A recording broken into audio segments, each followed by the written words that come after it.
कहानी कुर्सी की के इस हिस्से में बात होने जा रही है पश्चिम बंगाल की। वक्फ के नाम पर सबसे ज्यादा कोहराम पश्चिम बंगाल में है। मुर्शिदाबाद के बाद साउथ 24 परगना और ईस्ट बर्धमान में भी हिंसा हो गई है। बीजेपी आरोप लगा रही है कि ममता सरकार जानबूझकर दंगे करा रही है। चुनाव से पहले हिंदुओं को डराने की कोशिश हो रही है। सीएम योगी आदित्यनाथ ने अब से थोड़ी ही देर पहले कहा कि लातों के भूत बातों से नहीं मानेंगे, दंगाइयों का उपचार डंडा ही है। योगी आदित्यनाथ ने यह भी आरोप लगाया कि बंगाल जल रहा है और मुख्यमंत्री चुप है। क्यों? क्योंकि वो इन शांति दूत, अब शांति दूत आप समझ ही रहे होंगे, आप सुने पहले। आप याद करिए 2017 के पहले के उत्तर प्रदेश को हर दूसरे तीसरे दिन दंगा होता था। बहनों और भाइयों, इन दंगाइयों का उपचार ही डंडा है। बिना डंडे के मानेंगे नहीं। आप देख रहे होंगे बंगाल जल रहा है, वहां की मुख्यमंत्री चुप है, दंगाइयों को शांति दूत कहती है। अरे लातों के भूत बातों से कहां मानने वाले हैं। लेकिन सेकुलरिज्म के नाम पर इन लोगों ने दंगाइयों को दंगा करने की पूरी छूट दे रखी है। पूरा मुर्शिदाबाद पिछले एक सप्ताह से चल रहा है, सरकार मौन है। बहनों और भाइयों, इस प्रकार की अराजकता पे लगाम लगनी चाहिए और मैं धन्यवाद दूंगा इस बात के लिए वहां की माननीय न्यायालय को, जिन्होंने वहां पर केंद्रीय बलों की तैनाती करके वहां के अल्पसंख्यक हिंदुओं की सुरक्षा की व्यवस्था करने के लिए कदम उठाया है। बड़ी तीखी टिप्पणी है और मुख्यमंत्री योगी आदित्यनाथ तो जाने भी जाते हैं, ही नेवर होल्ड्स बैक, और अपनी बात जो कहनी है उन्हें वो कहते ही हैं। वो ये कह रहे हैं कि शांति दूतों के नाम पर ममता बनर्जी चुप बैठी हुई हैं। और ये तो हम भी लगातार कह ही रहे हैं अवधेश जी कि कैसे एक राज्य के मुख्यमंत्री के सामने पश्चिम बंगाल जलने लग जाए, हिंदू पलायन करने पर मजबूर हो जाए और पुलिस के हाथों से सब कुछ कंट्रोल से बाहर चला गया है। नहीं, पुलिस के हाथों से कंट्रोल से बाहर नहीं गया है। पुलिस पॉलिटिकल लीडरशिप, राजनीतिक नेतृत्व और पार्टी के अनुसार अगर भूमिका पुलिस प्रशासन निभाएगी तो उसकी यह दशा होगी। पश्चिम बंगाल में तो आपको कोई मुकदमा भी करना है, एफआईआर करना है, तब भी इस समय तृणमूल कांग्रेस की सहमति चाहिए। मुझे लोग ऐसे मिलते रहते हैं। देखिए, ये जो घटना है, ये जिस दिन वक्फ बिल पर बहस चल रही थी संसद में, उस दिन भी मुर्शिदाबाद में घटना कुछ घटी थी और पुलिस के पिकेट जलाए गए थे, पुलिस की गाड़ियां जल गई थी। इसके बावजूद अगर उसकी व्यवस्था नहीं हुई कि यहां क्या हो सकता है, सैकड़ों लोग आके पुलिस के पास शिकायत कर रहे थे कि ये दिक्कतें आ रही है, तो जाहिर है कि या तो ये जानबूझ के होने दिया गया है या फिर ये पहले से कुछ लोगों की मिली भगत रही होगी। ये इस घटना का मतलब उतना सरल सिंपल घटना नहीं है जो सीधे सीधे हम बोल दें। अगर इतने लोगों के घरों पर हमले हो रहे हैं, लगातार हो रहे हैं, एसडीपीआई संगठन का वहां नाम आ रहा है, पीएफआई का नाम आ रहा है, लंबे समय से वहां बैठकें हो रही हैं, वहां तालाब में जहर मिला दिए गए हैं, अगर कुएं में और टंकी तक में जहर मिलाने के आप ही के टीवी पर बताया जा रहा है, दूसरी टीवी पर भी है, इसके प्रमाण आ रहे हैं, तो यह तो फिर एक ऐसी घटना है जिसको देखनी पड़ेगी कि हो क्या रहा है।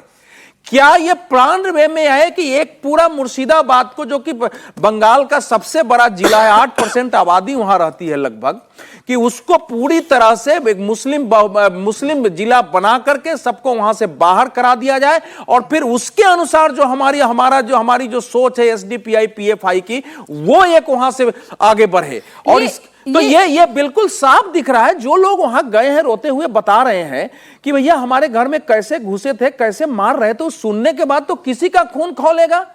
तो आज भी जब तृणमूल कांग्रेस के कैबिनेट मंत्री कह रहे हैं कि ये तो दूसरी पार्टी ने करा दिया है, अगर कुणाल घोष कह रहे हैं कि एक पार्टी ने वहां से लोगों को घुसा करके और चुनाव के लिए दंगे कराए, मानने के लिए ही तैयार नहीं है, तो यह सोचने का विषय है कि इस लड़ाई को कैसे लड़ा जाएगा। आपने जो बात अभी शुरुआत में कही कि सरकार के शासन में ही उनकी पुलिस के सामने ये सब कुछ हो रहा है, तो कहीं ना कहीं एक प्रश्रय तो है। और ये जो एमएचए की रिपोर्ट है सर, विजय जी, एमएचए की जो रिपोर्ट आई है वो हाई कोर्ट नहीं कहता तो वहां क्या बीएसएफ के जवान जा पाते थे वहां? बीएसएफ एक लाइन अमित शाह जी ने 27 मार्च को जो अप्रवास और प्रव्रजन कानून पर लोकसभा में स्पष्ट बोला कि जब भी वहां घेरेबंदी की कोशिश बांग्लादेश से होती है तो इनके पार्टी के लोग आके धार्मिक नारे लगाते हैं, उसका विरोध करते हैं और जो घुसपैठिए पकड़े जाते हैं उनके पास से पश्चिम बंगाल का आधार कार्ड मिलता है। अगर गलत है तो तृणमूल कांग्रेस विशेषाधिकार हनन लाए लोकसभा में। ये एमएचए की जो रिपोर्ट है जिसका मैं जिक्र कर रही हूं विजय जी, वो मिनिस्ट्री की रिपोर्ट भी ये कह रही है कि जो वहां के जो टीएमसी के लोकल लीडर्स हैं उन्होंने ही ये इंस्टिगेट किया। और इंस्टिगेट किनके जरिए किया? जो घुसपैठिए बांग्लादेश से यहाँ आए हैं उनकी मदद से ये हुआ। और जब ये उन्होंने किया उन्हें भी नहीं समझ में आया कि चीजें धीरे धीरे अपने हाथ से ही बाहर चली जाएंगी, तो ये हश्र हो गया।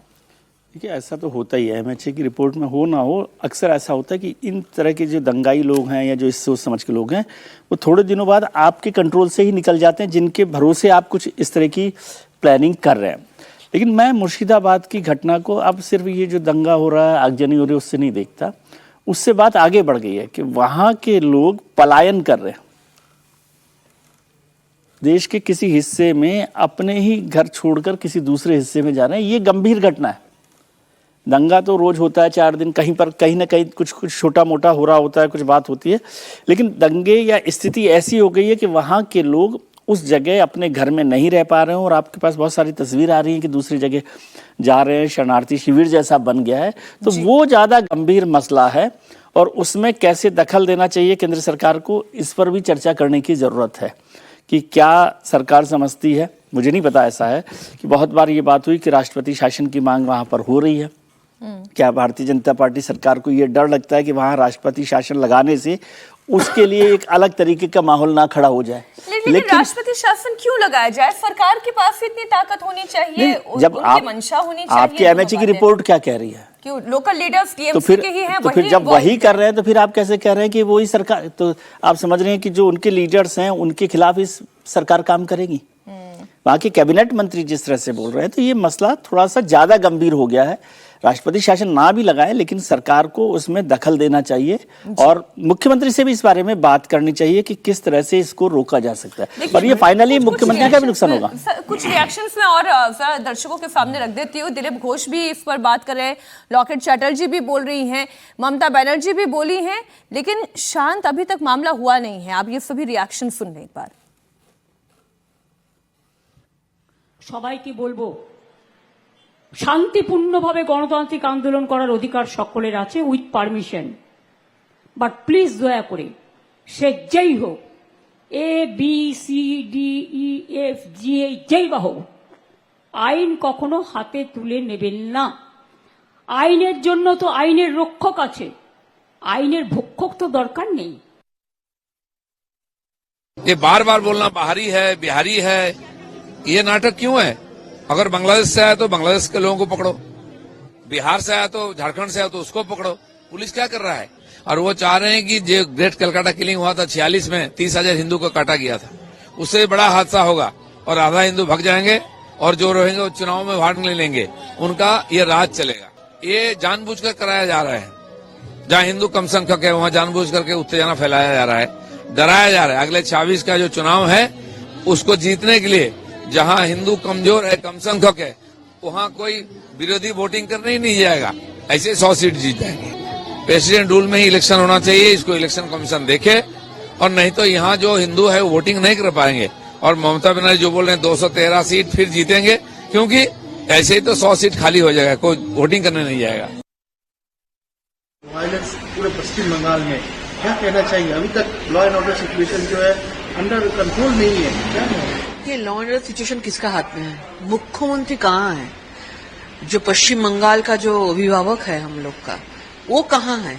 अभी तक वो पुलिस मंत्री भी है, उसका हाथ में लॉ एंड ऑर्डर सिचुएशन, उनका हाथ में आइन है, तो वो क्या कर रहे हैं? मोटर बाइक, घर, ऑटो, टोटो सब कुछ जल रहा है, पुलिस के सामने हो रहा है, पुलिस कुछ नहीं कर पा रहा है। क्या? क्यों? क्योंकि ऊपर से नवान्न से मुख्यमंत्री जी का निर्देश है कि कुछ मत करो, उन लोगों को करने दो, क्योंकि उसको वोट बैंक का पॉलिटिक्स है।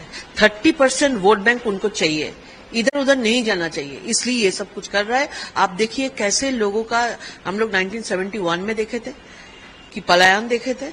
अभी हम लोग देख रहे हैं फिर से पश्चिम बंगाल में ऐसा पलायन हो रहा है। सब देख रहे हैं कि ममता बनर्जी जो हिटलरगिरी, जो हिटलर शासन होता है ना, फिर से उसका हिटलर शासन शुरू हो गया है।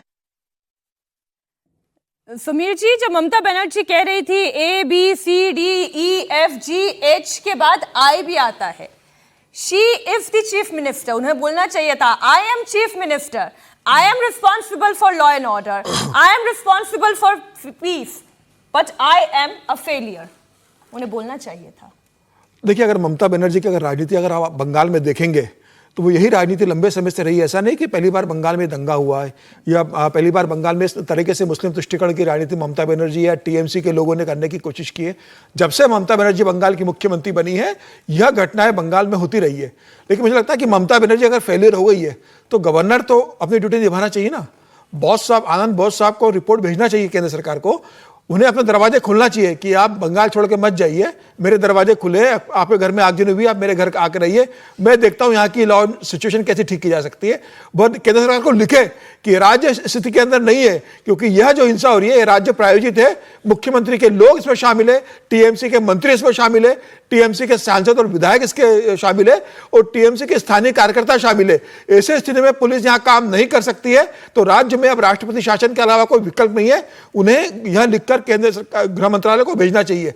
गवर्नर किस लिए होता है? गवर्नर इसलिए होता है ना जब उसे लगे कि राज्य सरकार परफॉर्म करने में, लॉ एंड ऑर्डर की स्थिति करने में सामान्य स्थिति नहीं ला पा रही है, तो वो अपनी रिपोर्ट भेजे कि भैया मुख्यमंत्री की बस की बात नहीं है, अब राष्ट्रपति शासन लगा जाए। मुझे लग रहा है कि अब वक्त आ गया है कि चुनाव के पहले गवर्नर साहब कम से कम, आप जिस तरीके से मुर्शिदाबाद में हुआ, 24 परगना में हुआ, और 24 परगना कहा जा रहा है वो तो कलकत्ता का हिस्सा है। 24 परगना में बेसिकली जो पुलिस का जो टेरिटरी है वह 24 परगना का हिस्सा कलकत्ता पुलिस के अंडर आता है। तो कलकत्ता पुलिस भी अगर वहां दंगे नहीं रोक पा रही है, मुर्शिदाबाद में अगर वहां नहीं रोक पा रही है, तो पूरे बंगाल के अंदर यह स्थिति बढ़ते चली जाएगी। मुझे लग रहा है केंद्र सरकार को दखल देना चाहिए, गृह मंत्रालय को दखल। सरकार ने बस, गृह मंत्रालय ने केवल इतना कहा है Vinod ji, the centre has sought the clarification from the state government. वो बस क्लैरिफिकेशन मांग रही है कि ये लॉ एंड ऑर्डर को आप मेंटेन क्यों नहीं कर पा रहे हैं, क्यों वहां से हिंदुओं को पलायन करने की नौबत आ रही है। देखिए, ऐसा है कि पहले तो ममता जी बोल रही थी, मैं उस पर बोलूंगा। ममता बनर्जी को अपील तो ठीक है करनी चाहिए, मुख्यमंत्री अपील करती है, लेकिन सख्ती के साथ संदेश देना चाहिए था कि मैं अपील कृपा करके, वो तो बोल रही थी ना, कृपा मैं उनको कहना चाहिए था कि मैं अपील करती हूँ सब लोग शांति बनाए रखें, आंदोलन करना शांतिपूर्ण तरीके से करें, लेकिन अगर कानून व्यवस्था बिगड़ी तो फिर उसका खामियाजा भुगतने के लिए तैयार रहे, उनके खिलाफ कड़ी कार्रवाई की जाए। अगर वो इस थोड़ा सख्त भाषा में बोलती तो उसका संदेश नीचे पुलिस प्रशासन तक जाता है और फिर नीचे के अधिकारियों को भी एक मनोबल बढ़ता है कि भाई हम कार्रवाई करें दंगाइयों के खिलाफ। तो इसलिए मुख्यमंत्री को मुख्यमंत्री की तरह बोलना चाहिए। भले मैं फिर तो ये पूछूंगी सर आपसे, इसलिए तो योगी आदित्यनाथ ये कह रहे हैं, उन्हीं की भाषा में कहूं कि वो तो शांति दूत मानती है ना उन्हें, वो कैसे सख्ती से अपील कर लें, उठा उठा के जेल में डालना चाहिए। देखिए, योगी जी कह रहे हैं, वो योगी जी की अपनी भाषा है, अपना तरीका है कहने का, काम करने का।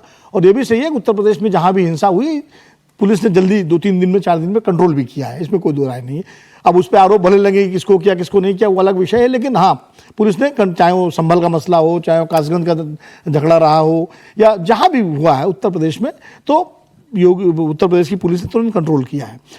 अब वो योगी जी पर मैं बात नहीं कर रहा, लेकिन मैं बंगाल के मुख्यमंत्री की बात कर रहा हूँ। ममता बनर्जी को पश्चिम बंगाल के मुख्यमंत्री के नाते थोड़ा सख्त, जैसे हमेशा सख्त स्वरूप में बोलती है जब कोई बात होती है, लेकिन तो उनको बोलना चाहिए। जब जय श्री राम के नारे लगाते हुए जब हुड़दंगे उनकी भाषा में निकलते हैं तब वो सख्त हो जाती हैं, यहाँ पर लहजा उनका कृपा करके हो जाता है। नहीं, अब खैर बहुत ये है कि उनकी जिम्मेदारी है शांति व्यवस्था। और दूसरी बात जो विजय जी ने कहा, मैं बिल्कुल सहमत हूं कि अपने ही राज्य में, अपने ही देश में किसी को भी, एक व्यक्ति को भी अगर पलायन करने के लिए मजबूर होना पड़े तो ये शर्मनाक है, दुखद है और बहुत ही चिंता की बात है। और हिंदू कॉलोनियों में इस वक्त बीएसएफ की तैनाती पहली बार नहीं है। मीनाक्षी, पश्चिम बंगाल में जब 2021 का विधानसभा का चुनाव परिणाम आया और उसके बाद लोगों ने पलायन शुरू किया, और उस समय तो पता भी नहीं चलता, जब असम के मुख्यमंत्री हिमंतो बिश्व शर्मा ने उस समय ट्वीट किया और फोटो डाला कि ये स्थिति हो रही है, उसके बाद वो मामला सुप्रीम कोर्ट में गया। सुप्रीम कोर्ट में जैसे ही सुनवाई शुरू हुई कि एक बंगाली जज साहब थे, पहले उन्होंने अपने को विड्रॉ किया, फिर वो सुनवाई रुक गई। फिर दोबारा सुनवाई हुई, उस टीम में फिर दूसरे जज थे बंगाली, उन्होंने विड्रॉ किया, फिर रुक गया। और आज तक ये पता नहीं है कि उस समय जो लोग पलायन किए उनकी क्या स्थिति है, लौटे कि नहीं लौटे। एक अखबार में मैंने कुछ ही दिन पहले पढ़ा था कि कुछ लोग आए हैं लेकिन अपनी जगह पर रहने की बजाय आज भी रिश्तेदारों के यहां रह रहे हैं। तो ये कोई सामान्य नहीं कि इनको शांति स्थापित करनी चाहिए। ये अगर आप देखेंगे, लगातार आप देख लेंगे, शुरू से जो मुस्लिम आबादी बढ़ती गई है, इवन मुर्शिदाबाद में भी आजादी के समय से अद्भुत है। पहले जो अंतर था वो 10% का था, जिसमें भी अब बढ़ते बढ़ते आज 33% का वहां अंतर आ गया है। और एक रिपोर्ट की मैं हमेशा चर्चा करता हूं कि पश्चिम बंगाल में ममता बनर्जी ने 179 जातियों को पिछड़ी जाति में शामिल किया है पहले जिसमें 118 केवल मुस्लिम जातियां हैं। सर, आपकी बात 100% तो सही है। उन्होंने 71 किया, उसमें से 69 मुस्लिम जातियां थी। तो बाकी जातियां कहां चली गई? क्या धर्म परिवर्तन हो गया उनका? राज्यपाल को सोचना है, ये सीएम को सोचना है, वो सवाल ये होम मिनिस्टर को सोचना है। मुझे अगली खबर पर लेनी होगी। एक लाइन में सवाल जो अवधेश जी का बीच में आ गया, उनका लंबा विस्तार से उन्होंने बताया उसको। केंद्र सरकार के पास 355 के तहत राज्य सरकार को निर्देश देने का अधिकार है, राज्यपाल से रिपोर्ट मांगने का अधिकार है। 356 तो बिल्कुल अंतिम अवस्था होती है किसी भी सरकार राज्य में राष्ट्रपति शासन लगाने की, और मोदी सरकार ने अभी तक 356 का इस्तेमाल पिछले 11 साल में नहीं किया है। सरकार ने त्रिपुरा में किया, बस एक जगह अपनी राज्य सरकार त्रिपुरा में किया ना।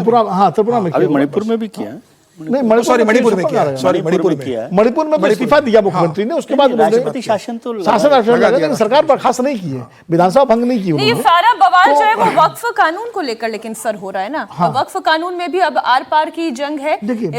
जितने जो खिलाफ हैं इसके वो तो पहले से पिटीशन डाल ही चुके हैं, उस पर सुनवाई होनी ही है। अब बीजेपी ने भी अपनी पूरी तैयारी नहीं, वक्फ कानून का विरोध शांतिपूर्ण तरीके से करिए, किसी भी कानून का करिए, सुप्रीम कोर्ट जाइए, राष्ट्रपति को प्रतिवेदन दीजिए, अपने और तरीके हैं विरोध करने के। वो तो उसमें कोई किसी को, इस देश में कानून का विरोध होता रहा है भाई। 370 में संसद ने पारित किया था ना, और लगातार विरोध उसका हुआ, होते होते डाइल्यूट हुआ। तो ठीक है, मंडल भी संसद ने पारित किया था, मंडल का विरोध सड़कों पर हुआ, बच्चे जले, उसके बाद फिर सुप्रीम कोर्ट ने उसको एंडोर्स किया। तो कानून का विरोध शांतिपूर्ण तरीके से करने में किसी को एतराज नहीं, लेकिन दंगा करें, लोगों को मारें, जो अल्पसंख्यक है, कोई कारीगर है, कोई मूर्ति बना रहा है, उसके घर में घुस गए, ये आपराधिक कार्यवाही है। और निश्चित रूप से खिलाफ ऐसे लोगों को पकड़ करके उनके खिलाफ जितनी सख्त कार्रवाई हो करनी चाहिए। राज्य सरकार की पहली जिम्मेदारी है, और केंद्र सरकार भी मूक दर्शक बनी नहीं रह सकती। उसको अपना प्रतिनिधिमंडल भेज सकती है, होम मिनिस्ट्री से लोग जा सकते हैं जांच करने। रिपोर्ट में कैविएट दायर की गई है, वो केंद्र सरकार की ओर से कैविएट दायर की गई है, और उनका भी पक्ष सुना जाए। 3 सदस्यीय बेंच भी बनाई गई है। जिसको वक्फ का विरोध करना होगा वो हिंदुओं पर हमला क्यों करेगा?